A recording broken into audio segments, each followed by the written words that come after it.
Supreme court ने Delhi NCR में लगातार बढ़ते वायु प्रदूषण पर एक बेहद महत्वपूर्ण टिप्पणी की है। अदालत ने साफ कहा कि दिल्ली की जहरीली हवा के लिए किसानों को दोष देना आसान है, लेकिन ये न तो वैज्ञानिक रूप से सही है और न ही नैतिक रूप से। कई सालों से पराली जलाने को दिल्ली के प्रदूषण का सबसे बड़ा कारण बताया जाता रहा है, लेकिन कोर्ट ने कहा कि ये एक अधूरी कहानी है। असल में दिल्ली की हवा इतने कारणों से खराब होती है कि केवल किसानों को निशाना बनाना समस्या को समझने से भागने जैसा है। न्यायमूर्ति सूर्यकांत की अगुवाई वाली खंडपीठ MC मेहता मामले की सुनवाई कर रही थी।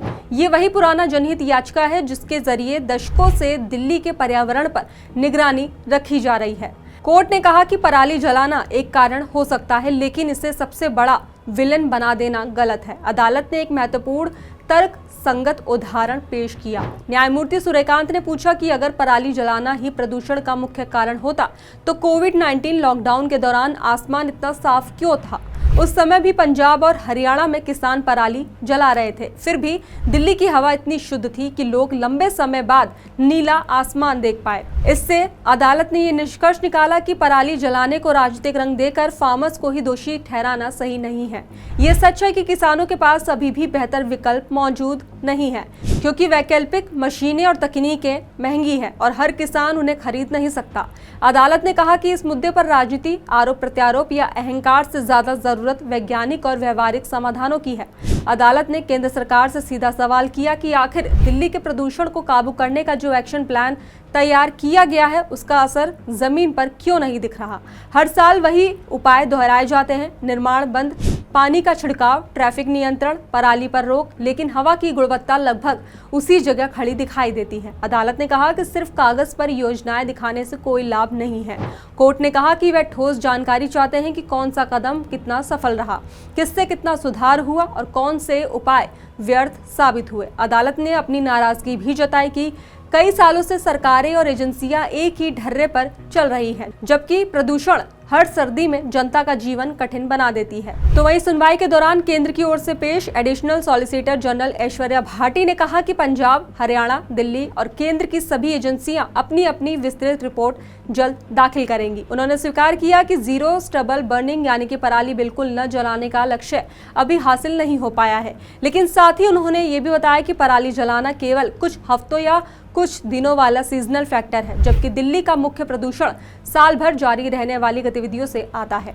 उन्होंने IIT के 2016 और 2023 के दो बड़े अध्ययन का हवाला दिया, जिनमें वाहन उत्सर्जन, सड़क धूल और औद्योगिक गतिविधियों को मुख्य कारण बताया गया है। उन्होंने समझाया कि फैक्ट्रियों और औद्योगिक इलाकों से निकलने वाला प्रदूषण कणों पर जहरीले रसायनों की परत चढ़ा देता है, जो सांस के जरिए सीधे फेफड़ों तक पहुंच जाते हैं और गंभीर स्वास्थ्य नुकसान पहुंचाते हैं। इसके बाद अदालत ने वायु गुणवत्ता प्रबंधन आयोग यानी कि CAQM पर भी सवाल उठाए। ये आयोग विशेष शक्तियों के साथ बनाया गया है, लेकिन दिल्ली की हवा में सुधार के ठोस परिणाम अभी तक दिखाई क्यों नहीं दे रहे हैं?